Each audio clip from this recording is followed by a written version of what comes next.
पापा कब आएंगे? हाँ मम्मी, 2-4 दिन हो गए, पापा घर नहीं आए। आ जाएंगे बच्चों, पापा को महल में बहुत सारा काम होता है ना, इसी वजह से वो रोज घर नहीं आ पाते। अजी, आप कब आओगे?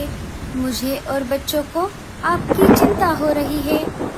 एक तो ऊपर से ये बारिश हो रही है और मुझे बच्चों को अकेला घर पर छोड़कर अनाज लाने जाना पड़ रहा है। बच्चों को घर पर अकेले छोड़कर जाना खतरे से खाली नहीं है। अगर आप यहाँ होते तो कोई खतरा नहीं होता। लाडो मन ही मन ऐसा बोल ही रही थी कि तभी बल्लू चिड़ा केले के पेड़ लेकर घोंसले के बाहर आ जाता है। लाडो, बच्चों, मैं आ गया। बल्लू की आवाज सुनते ही लाडो और बच्चे बाहर आ जाते हैं। ये पापा आ गए, पापा आ गए। आप तो बहुत भीग गए हो, चलिए जल्दी से हम अंदर चलते हैं। लाडो, बच्चे और बल्लू घर के अंदर आ जाते हैं। अजी, आपको घर आने में इतने दिन क्यों लग गए? क्या करूं लाडो, मुझे महल में बहुत सारा काम रहता है, इसीलिए मैं रोज घर नहीं आ पाता। लेकिन अभी बारिश की वजह से राजा जी ने सबको छुट्टियां दे दी है। अब मैं बारिश का मौसम खत्म होने तक घर पर ही रहूंगा। ये तो बहुत अच्छा हुआ, लेकिन आप ये केले के पेड़ क्यों लेकर आए हो? मैं आने वाली बारिश के चलते उन पेड़ों से हमारे लिए एक बहुत बड़ा घर बनाने वाला हूँ। वो घर हमें आने वाले तेज बारिश से बचाएगा। क्या? केले के पेड़ों का घर? आज तक मैंने बांस की लकड़ी से, घास और गोबर से, सीमेंट और पंपकिन से बने घर देखे हैं, लेकिन केले के पेड़ से घर बनाना पहली बार सुन रही हूँ। यही तो मेरा प्लान है लाडो, तुम बस देखती जाओ। जब घर बनकर तैयार हो जाएगा तब कहना। पापा, आप तो बहुत भीग गए हो, ये लीजिए टॉवल, अपना सिर पोंछ लीजिए। शुक्रिया पिंकी बेटा। चलिए अब हम खाना खा लेते हैं। मैंने गर्मा गर्म दाल खिचड़ी बनाई है। खाना खाकर सारे सो जाते हैं। सुबह हो जाती है, बारिश थोड़ी कम हो जाती है।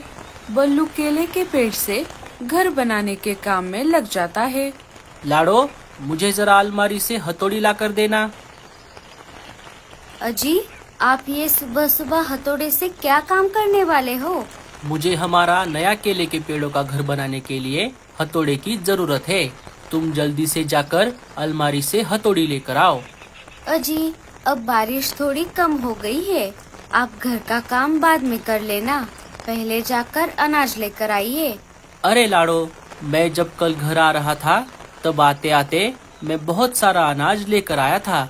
वो सारा अनाज मैंने अलमारी में रख दिया है।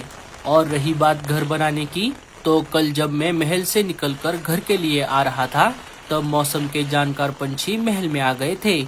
उन्होंने कहा कि आने वाले 2-4 दिनों में हमारे जंगल में बहुत तेज बारिश होने वाली है।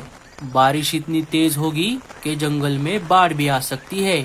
अगर बाढ़ का पानी हमारे घोंसले तक आ गया तो हमें घर से बाहर निकलना होगा। हम और बच्चे बारिश में भीग जाएंगे। हम और बच्चे बाहर बारिश में ना भीगे, इसीलिए मैं ऊंचाई पर ये दूसरा घर बना रहा हूँ। अच्छा, तो ऐसी बात है, रुकिए मैं अभी हथौड़ी लेकर आती हूँ। लाडो घर के अंदर जाकर अलमारी से हथौड़ी निकालकर बल्लू को लाकर दे देती है। बल्लू काम पर लग जाता है। बल्लू ने अभी काम शुरू ही किया था कि तभी वहाँ पर मीनू मौसी और टूनी आ जाती है। अरे बल्लू, ये तू केले के पेड़ों से क्या बना रहा है? मीनू मौसी, मैं आने वाली बारिश से बचने के लिए ऊंचाई पर ये दूसरा घोंसला बना रहा हूँ। मौसम के जानकार पंछियों ने कहा है कि आने वाले 2-4 दिनों में हमारे जंगल में बहुत तेज बारिश होने वाली है। एक घर के होते हुए दूसरा घर बनाना, ये कोई तेरे जैसा पागल ही कर सकता है। अरे ओ लाडो, जरा तेरे पति को डॉक्टर उल्लू चाचा के पास लेकर जा। वो ऐसे ऊट पटांग हरकतें कर रहा है, इसके लिए कोई दवाई देने को बोल। केले के पेड़ों से कोई घर बनाता है भला?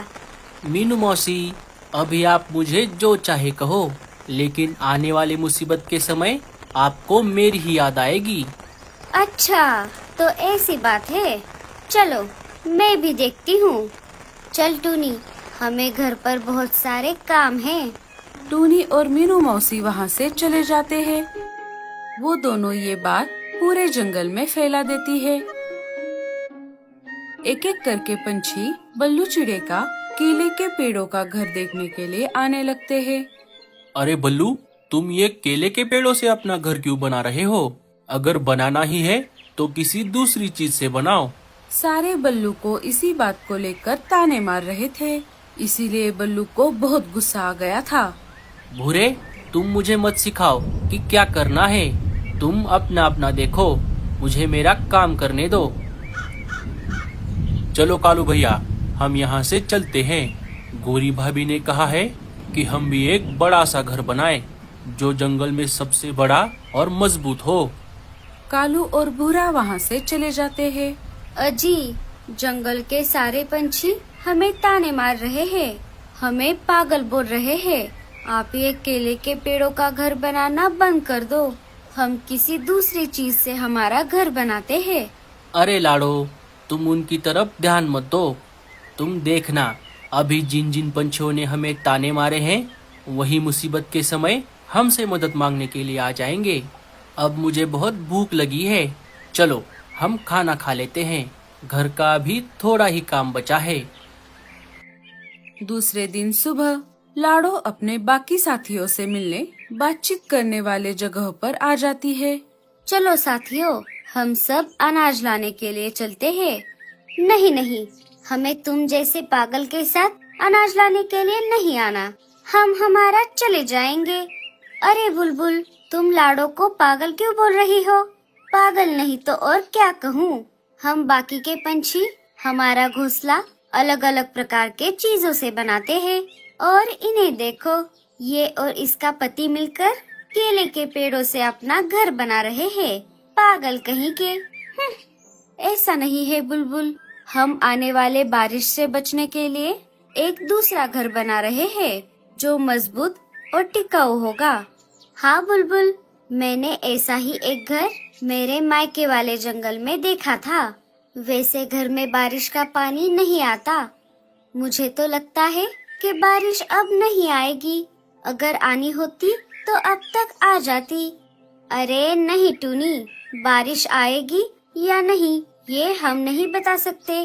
क्या पता अभी थोड़ी ही देर में तेज बारिश शुरू हो जाए। मीनू मौसी के ऐसा कहते ही आसमान में घने काले बादल छा जाते हैं और थोड़ी ही देर में जोरदार बारिश शुरू हो जाती है। सारे पंछी वहाँ से निकलकर अपने अपने घोंसले में आ जाते हैं। बल्लू जी, अब हम क्या करें? लाडो, तुम चिंता मत करो, घर का काम पूरा हो गया है। लेकिन आज के लिए हम हमारे पुराने ही घर में रहेंगे। लाडो सबके लिए गर्मा गर्म खाना बनाती है। खाना खाकर सारे सो जाते हैं। जब सुबह हो गई तब लाडो ने देखा तेज बारिश की वजह से जंगल में बाढ़ आ गई थी और बाढ़ का पानी उनके घोंसले तक आ गया था। बल्लू जी, अगर पानी हमारे घोंसले तक आ गया है तो इसका मतलब है कि पूरा जंगल पानी में डूब गया है, क्योंकि पूरे जंगल में सबसे ऊपर हमारा ही घोंसला था। हाँ लाडो, मैंने कहा था ना, अब हमारा नए घोंसले में जाने का समय आ गया है।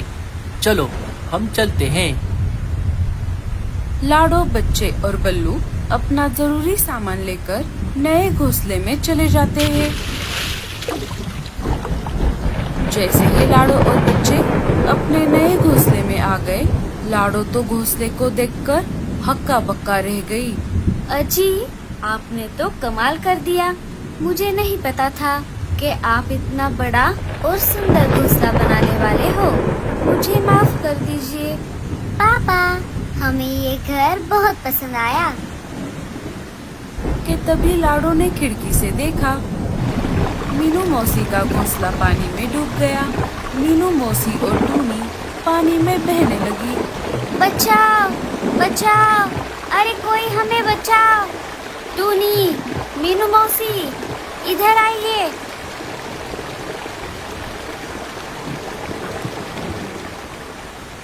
लाडो टूनी और मीनू मौसी को अपने नए घर में ले लेती है।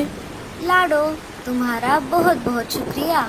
आज तुम्हारी वजह से हमारी जान बच गई। मीनू मौसी, ये देखो कितना बड़ा घर है। हाँ टूनी, ये घर तो कितना सुंदर है। क्यों मीनू मौसी, आप तो मुझे पागल बोल रही थी ना। अरे नहीं बल्लू बेटा, बड़ों की बातें ऐसे दिल पर नहीं लेते। एक एक करके बाकी सारे पंछियों के घोंसले बाढ़ के पानी में बहने लगे। अजी, वो देखो, बहुत सारे पंछियों के घोंसले पानी में डूब रहे हैं। हमें उन्हें बचाना होगा। लाडो, अब तुम मेरा कमाल देखो। ये केले के पेड़ का घर कोई मामूली घर नहीं है। ये पानी के ऊपर तैर सकता है। बल्लू चप्पू चलाकर घर को बाढ़ के पानी में उतार देता है और जंगल की ओर निकल पड़ता है। तभी रास्ते में उसे कालू, गोरी, भूरा, रीमा दिख जाते हैं। बल्लू, हमें बचाओ, हम यहाँ हैं। साथियों, जल्दी से अंदर आ जाओ।